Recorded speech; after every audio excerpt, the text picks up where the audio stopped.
yang telah dilakukan yang mereka sampai hari ini. Ya, itu saudara, kita masuk pagi hari ini pasal yang ke-17 dari 2 Raja-Raja. Kita akan melihat bersama Bapak Saudara pada ayat yang ke-24. Ayat 24, Bapak Saudara, sama-sama kita baca ayat 1, 2, 3. Raja Asyur mengangkut orang dari Babel, dari Kuta, dari Awa, dari Hamat, dari Sefarwai, lalu menyuruh mereka diam di kota-kota Samaria, menggantikan orang Israel. Maka orang-orang itu pun menduduki Samaria dan diam di kota. Saudara, dalam pasal ke-17, pasal 17 menceritakan tentang kekalahan Samaria, kekalahan Israel. Kita tahu bahwa Israel itu terbagi menjadi 2 kerajaan. Ada kerajaan Yehuda dan kerajaan Israel. Kerajaan Israel 10 suku, kerajaan Yehuda 2 suku, Bapak Saudara. Dan sebetulnya dua-duanya pernah dikalahkan, pernah dibuang. Dan pasal ini menceritakan bagaimana pembuangan orang Israel ke Asyur, Saudara. Mereka dikalahkan oleh Raja Asyur, dan kemudian penduduk daripada Israel ini diangkut, Bapak Ibu Saudara, ya, diangkut lalu kemudian dicerai beraikan. Ya, inilah jahatnya. Ini yang kita mau belajar, Saudara. Ini politik, ini apa ya? Politik menghilangkan identitas, Saudara. Ini politik menghilangkan identitas, sehingga apa? Sehingga pada akhirnya orang sudah kehilangan identitas nasionalismenya, ya. Kewarganegaraannya jadi hilang. Saudara ingat tentang bagaimana Daniel, ya saudara, orang-orang Israel dibuang ke Babel. Lalu kemudian apa? Nama mereka diganti semua. Nama mereka diganti semua, ya. Mereka jadi Sadrak, Mesak, Abednego. Ya, saudara, Daniel jadi apa itu? Jadi Belsasar atau apa itu, saudara. Ya, jadi identitas mereka dirubah, bukan cuma warga negara, ingatan mereka tentang bangsa mereka yang lama itu dirubah, saudara. Dan kita melihat bagaimana Israel disebar, saudara. Israel dikeluarkan, orang-orang Israel itu dikeluarkan dari Israelnya, warganya dikeluarkan dan diserahkan. Asyur waktu itu jadi negara yang hebat. Banyak negara-negara jajahan, bangsa-bangsa jajahan. Jadi kalau misalnya saudara, dia jajahannya adalah Indonesia, Malaysia, Brunei, Thailand, maka orang-orang Israel itu disebar, saudara, disebar. Nanti orang-orang yang ada di Babel, saudara, dikatakan di sini, saudara, orang-orang dari Babel, dari Kuta, dari Awa, dari Hamat, dari Sefarwai, lalu kemudian mereka juga disebar, sebagiannya dikirimkan ke Israel. Sudah bisa bayangkan, saudara? Ya, jadi sebetulnya ya jadi sudah nggak ada lagi orang Israel. Ya. Karena orang-orang bangsa-bangsa lain ditempatkan di Israel. Israel disebar, sudah. Nanti orang-orang Babel yang mereka kalahkan juga sudah disebar. Jadi di apa ya? Di aclok apa ya, sudah. Sampai apa? Sampai identitas, saudaraku, kewarganegaraan. Jadi sudah nggak ada lagi yang namanya nasionalisme itu, saudara. Udah nggak ada lagi yang namanya bela negara, nggak ada lagi yang namanya cinta akan tanah airnya, sudah nggak ada lagi. Sudah kehilangan mereka dibuat lupa, mereka dibuat tidak ingat dengan warga negara mereka. Itu sudah. Dan bukan cuma Asyur, nanti kalau sudah melihat Babel juga seperti itu, dan itulah cara, saudara. Makanya kalau sudah ingat, Bapak Ibu Saudara, Indonesia juga seperti itu, ya. Makanya ada orang-orang Indonesia yang ada di Suriname. Ya, orang-orang Jawa, ya saudara, yang ada di Suriname. Sampai hari ini mereka masih ngomongnya bahasa Jawa. Lucu ya, saudara. Ya, kalau sudah lihat ya saudara, orang-orang Jawa yang keturunan yang lama, saudara, pada zaman Belanda dulu, saudaraku, sampai hari ini mereka ngobrol masih pakai bahasa Jawa. Jadi kalau orang Jawa pergi ke sana bisa ngobrol. Namanya juga masih nama-nama Jawa. Tapi adanya di Suriname, Suriname di mana sih, Afrika? Tahu?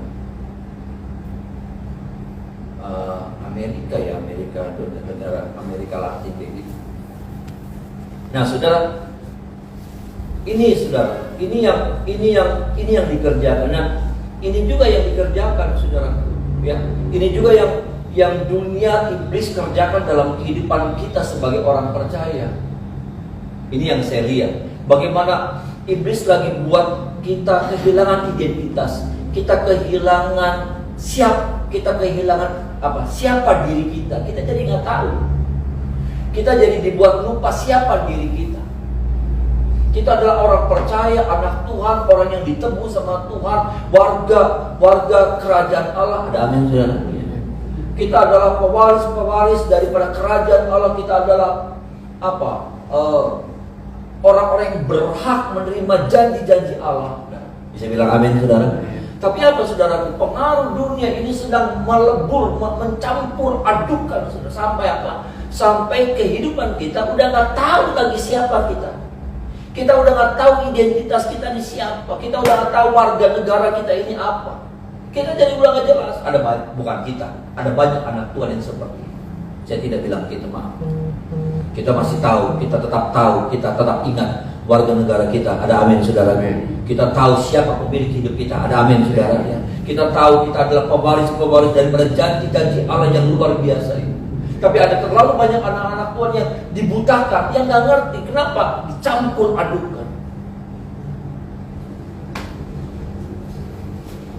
Sampai udah gak jelas lagi.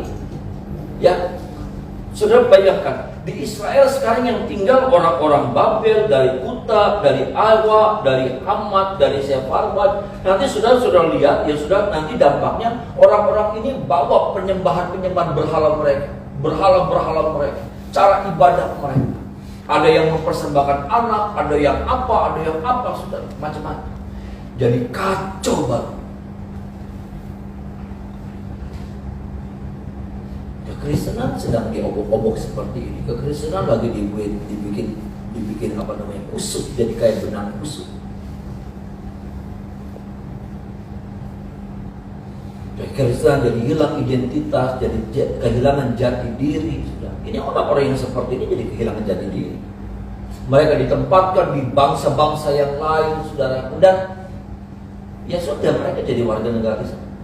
Makanya kalau sudah lihat orang-orang Israel, saudaraku, yang tersebar, nanti ada di Uganda, nanti ada di Pakistan, nanti ada di mana-mana, ya.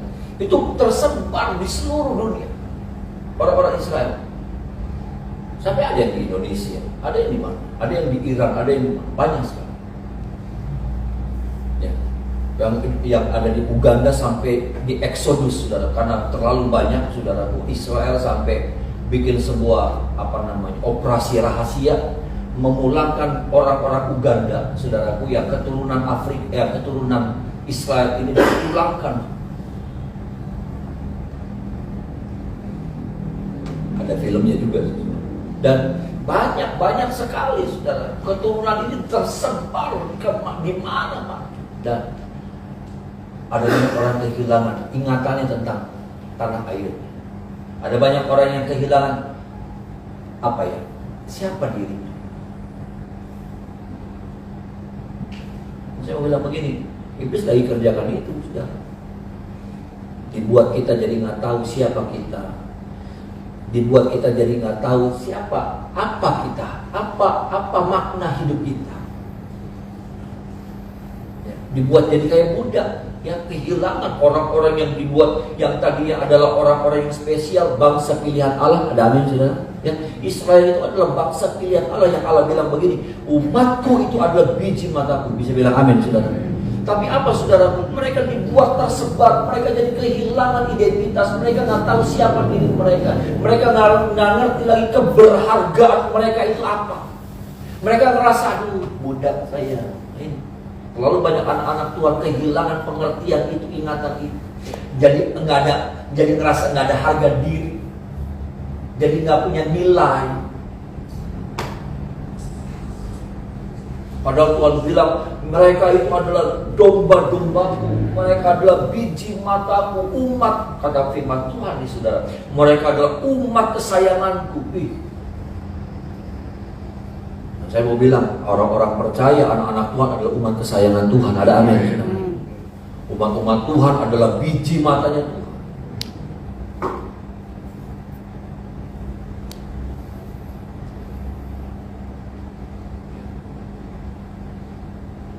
Ini sudah. Yang bagaimana kalau bicara biji mata Tuhan, bagaimana cerita yang seperti itu, ya seperti induk ayam seperti itu, ya cerita seperti itu cerita-cerita hebat, saudara. Saya pernah lihat di YouTube apa di mana itu, saudara. Itu induk ayam, saudara, melawan siapa? Melawan gagak, saudara. Melawan siapa? Melawan elang. Burung elang. Itu kalau sudah bicara melindungi anak-anaknya, dia serang itu elang, saudara. Sampai elangnya nyangkut di kandang, saudara, ada ditutupin pakai kawat. Elangnya sampai nyangkut. Iya, elangnya sampai nyangkut, sampai terkapar. Ayam yang gak punya kekuatan untuk melindungi anak-anaknya, dia pertaruhkan, dia jadi suatu pribadi yang hebat. Apalagi Tuhan kita, ada amin, saudara. Yang kuasanya tidak terbatas, ada amin, saudara. Ayam yang rapuh, ayam yang gak berdaya, tapi waktu berurusan dengan anak-anaknya, dia harus tampil gagah perkasa. Dan dia punya kekuatan yang hebat. Jangan lupa ini, kita adalah umat kesayangan Tuhan. Jangan lupakan ini, kita adalah pribadi yang spesial di mata Tuhan. Ada amin, saudara. Jangan biarkan iblis terus bicara, ada arti, apa? Kamu tuh lemah, kamu tuh gak berdaya, kamu tuh rapuh. Iya, kita rapuh kalau tidak ada Tuhan. Ada amin, saudara. Tapi kalau ada Tuhan, kita jadi orang yang hebat, luar biasa, saudara. Makanya Daud bilang begini, dengan Allah kita akan melakukan perkara-perkara yang gagah perkasa. Ada amin, saudara. Ya. Nah ini yang harusnya kita mengerti. Jangan terus kita biarkan kita ditipu, kita dibohongi, kita membiarkan ingatan kita tentang siapa diri kita itu terus nggak jelas. Ini jadi nggak jelas nih. Ini jadi nggak jelas. Bahkan sampai seterusnya ini. Kalau Yehuda, kerajaan Yehuda 70 tahun ada batasnya. Mereka masih ingat dan mereka berusaha untuk kembali dan Tuhan mengembalikan mereka. Tapi ini enggak. Akhirnya kerajaan Israel ini betul-betul orang Israel ini terpencar kemana-mana dan tidak dikembalikan. Itu sejarah. Kenapa? Pada akhirnya mereka lupa sama tanah airnya. Pada akhirnya mereka lupa sama identitasnya. Pada akhirnya mereka lupa sama keberadaan mereka itu siapa. Ini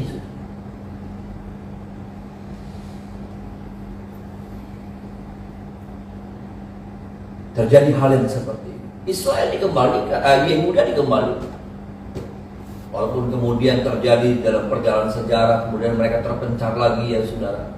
Ya, Yerusalem direbut, saudaraku, sama kerajaan Islam dan lain sebagainya, saudara. Tetapi mereka ingat, makanya tahun 1948 mereka kembali, saudara, mendirikan negara ini, saudara.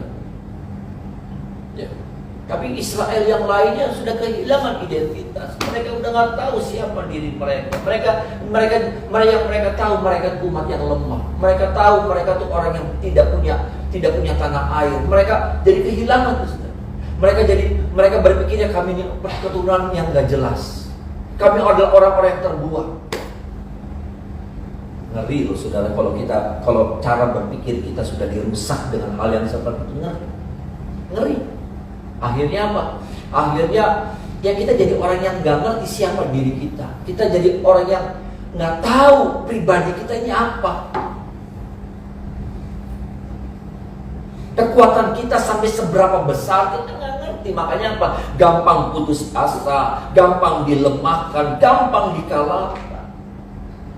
Kita jadi orang-orang yang pesimistis dalam hidup ini. Maaf nih, saudara. Kita jadi orang-orang pesimistis. Kita gak jadi orang-orang yang mudah menyerah. Bukan berserah. Berserah itu bagus. Berserah sama kehendak Tuhan. Ada amin, saudara. Tetapi hidup yang menyerah itu memalukan. Menyerah kalau menghadapi masalah.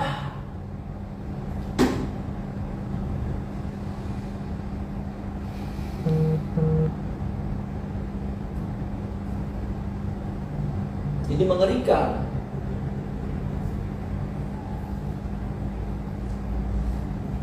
Dunia sedang buat itu dalam hidup saya dan saudara. Dunia sedang hilangkan identitas ingatan itu.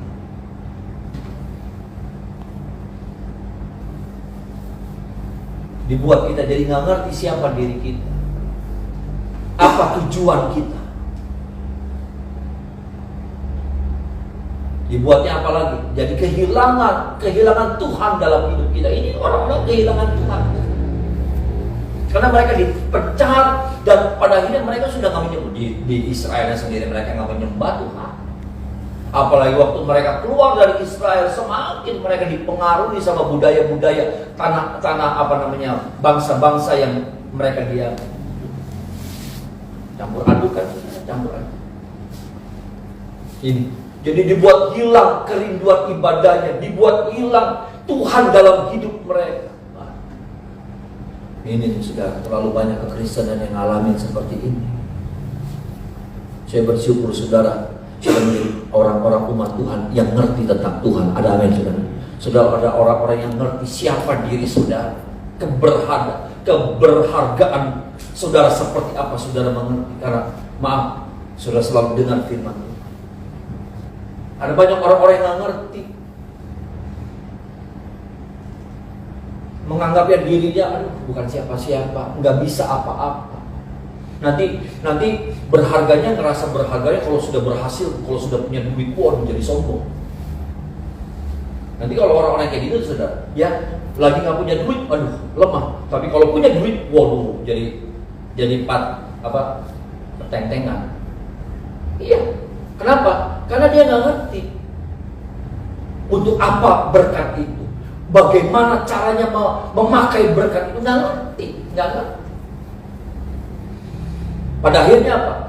Dia akan tunjukin siapa dia, jadi sebuah alat kesombongan. Orang-orang yang injak dia dulu, saudaraku, dia sekarang balas dengan apa? Dengan keberhasilan. Karena nggak ngerti. Orang nggak ngerti itu sudah parah.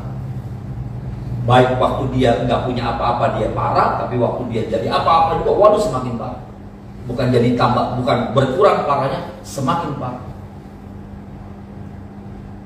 Tapi orang yang ngerti, saudara, waktu dalam kekurangan, dia nggak menjadi orang yang putus asa. Ada amin saudara. Dia tetap menjadi pribadi yang tegar karena dia tahu ada Tuhan yang melindungi dan bela dia. Punya rencana besar dalam hidup. Sehingga ketika dia diangkat tinggi, dia nggak lupa.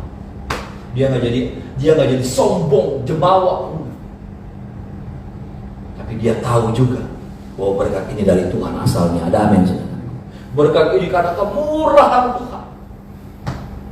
Kalau dia berhasil, dia tahu siapa yang buat dia berhasil dan untuk apa Tuhan buat dia berhasil.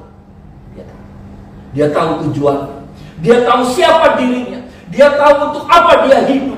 Dia tahu kenapa hidupnya mengalami kesulitan, masalah. Dia ngerti. Dan ketika Tuhan angkat, robah hidupnya, berhasil, dia juga ngerti untuk apa keberhasilan Tuhan berikan dalam hidup. Ini saudara, orang yang tahu identitas ini seperti ini. Dia tahu siapa dirinya. Dia tahu untuk apa dia ada hadir dalam dunia ini.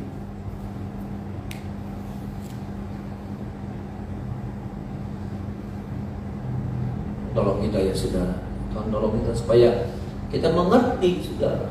Jangan biarkan, karena saudara saya mau bilang begini, iblis nggak pernah menyerah. Iblis nggak pernah menyerah. Kalau kita saat ini kita kuat nih saudara, kita tahu, kita sadar, tapi ada saat-saat waktu kita lemah, iblis masuk dalam diri kita, mulai itu membisikkan, mulai itu yang namanya melemahkan. Mulai itu yang namanya membuat hilang pengharapan. Mulai itu membuat intimidasi dalam diri kita. Mulai itu saudaraku membuat kita jadi hilang gelap mata. Ya, kalau dalam kesusahan ada banyak orang yang jadi gelap mata. Kenapa? Karena prevent ya selangkah jalan. Jadi caranya apa? Ya potong jalan.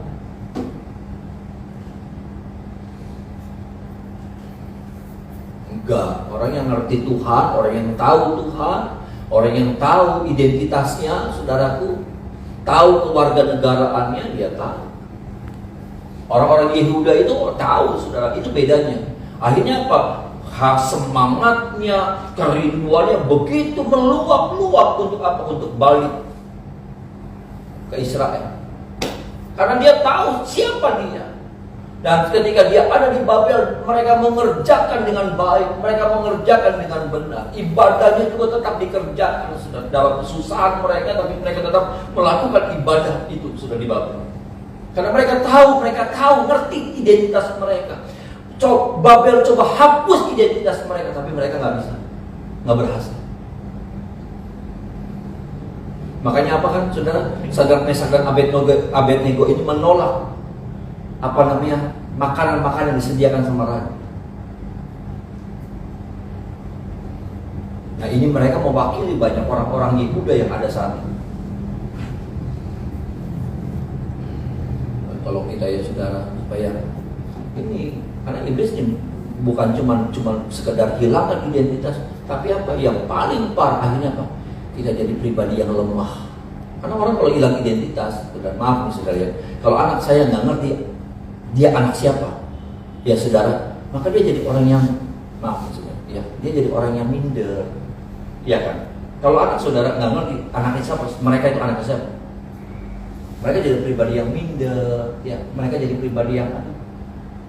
Tapi kalau tahu, mereka sadar, ya, mereka ngerti bahwa papa saya pejuang, papa saya orang yang diberkati Tuhan. Hidup mereka juga mereka jalani beda. Bukan sombong sama papanya, tapi paling tidak mereka ngerti siapa mereka. Mereka bukan orang lemah, mereka bukan orang yang keleleran di pinggir jalan. Mereka ada orang-orang yang punya masa depan. Ada amin saudara. Ya. Anak-anak kita jadi anak-anak yang punya semangat dalam hidup. Kenapa? Karena mereka tahu siapa mereka. Mereka tahu anak siapa mereka. Mereka bukan anak yang saya bilang tuh keleleran di pinggir jalan, ngelamun. Kita adalah anak-anak Allah, saudara. Amin, saudara. Kita adalah pewaris kerajaan Allah. Bukan cuma itu, kita adalah pewaris daripada setiap janji-janji Allah di muka bumi ini. Ada amin, saudara. Kita pribadi-pribadi yang kuat, pribadi-pribadi yang disertai oleh Tuhan. Yang firman Tuhan katakan, aku tidak akan meninggalkan engkau seorang diri, kata. Yesaya 41 ayat yang ke-10 bilang, jangan takut, aku ini Allahmu, jangan bimbang, aku akan menyertai engkau dengan tangan kananku yang membawa kemenangan. Ada amin, saudara. Itu janji Tuhan buat kita.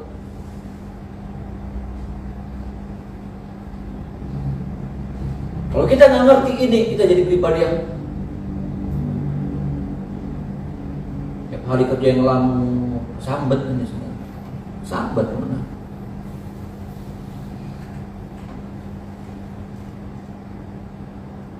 Tolong kita supaya kita jadi pribadi yang tangguh, saudara. Bukan karena kita, tapi karena Tuhan yang tinggal dalam hidup kita. Saya tidak ajarkan saudara tangguh dengan kekuatan kita. Betul, saya mau bilang kita ini lemah, kita ini rapuh, ada apa-apa kalau nggak ada Tuhan. Makanya ini saudara, bagian yang kedua ini yang saya mau sampaikan juga. Ayat yang ke-36 sampai 39. 36 sampai 39. Masih nyambung sama bagian yang pertama tadi, sudah 36 sampai 39. Sama-sama kita baca 1, 2, 3. Tetapi Tuhan yang menuntun kamu dari tanah Mesir dengan kekuatan yang besar dan dengan tangan yang teracun, kepadanya lah kamu harus berbakti, kepadanya lah kamu harus sujud menyembah dan mempersembahkan korban. 37. Tetapi kamu harus berpegang kepada ketetapan-ketetapan, peraturan-peraturan, hukum dan perintah yang telah ditulisnya bagimu dengan melakukannya senantiasa dengan setia. Dan janganlah kamu berbakti kepada Allah lain. 38. Janganlah kamu melupakan perjanjian yang telah kuadakan dengan kamu, dan janganlah kamu berbakti kepada Allah lain. Ayat 39. Melainkan kepada Tuhan Allah kamu harus berbakti, maka Ia akan melepaskan kamu dari tangan semua musuh. Bisa bilang amin, saudara. Kalau kita beribadah, kalau kita berpaut sama Tuhan, kita jadi pribadi yang kuat. Ada amin, saudara. Karena ini dikatakan, ya saudara, kamu harus berbakti, maka Ia akan melepaskan kamu dari tangan semua musuh. Kita bisa lolos, kita bisa berhasil, bukan karena kekuatan kita, tapi karena tangan Tuhan yang menolong saya dan saudara. Ini ketetapan, sampai selama-lama. Kekuatan kita itu cuma karena Tuhan. Kehebatan kita itu karena ada Tuhan yang menyertai. Sadar. Supaya apa? Supaya jangan pernah sekali-kali kita melepaskan tangan Tuhan dari hidup kita.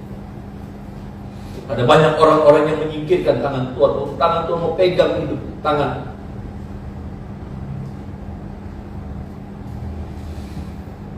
Tuhan, saudara meraih tangan Tuhan tiap-tiap hari. Ada amin, saudara. Ya. Saudara seperti orang-orang yang meraih tangan Tuhan. Bahkan tiap pagi saudara selalu mengharapkan tangan Tuhan untuk memegang tangan saudara dan saya.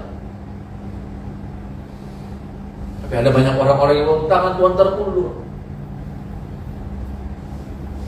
Risik.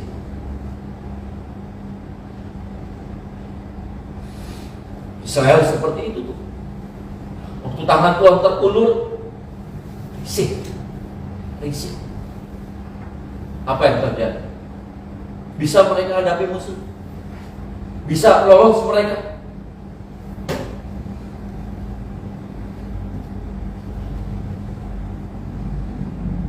Asyur datang, hancurkan mereka, babat habis.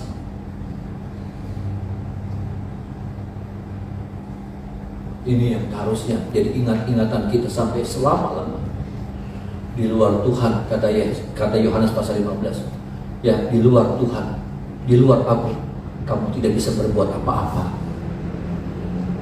Di luar aku, kamu tidak bisa berbuat apa-apa. Maaf, di luar Philadelphia, sudah masih bisa berbuat banyak. Sudah keluar dari Philadelphia, nggak ada masalah. Tapi di luar Tuhan, engkau tinggalkan Tuhan, habis hidup saudara. Saya tinggalkan Tuhan, habis hidup saya. Habis. Saya tidak bilang, saya tidak mengajar saudara tidak boleh, jangan setia sama gereja. Saudara juga harus tunjukkan kesetiaan. Ya. Karena ini adalah komunitas yang Tuhan hadirkan, Tuhan taruh di dalam, sudah hadir di dalam gereja ini karena Tuhan, saya percaya. Saudara makan, saudara minum di sini, saudara terpelihara, maaf saudara. Saudara terjaga lewat penggembalaan kita. Jangan juga jadi pribadi yang gampang tidak setia dengan penggembalaan. Saya tidak bilang buat cuma kenduruan, tapi juga jemaat-jemaat yang mungkin saudara hadir, jemaat dari gereja lain, tetap harus setia dalam penggembalaan saudara di gereja di mana saudara berasal.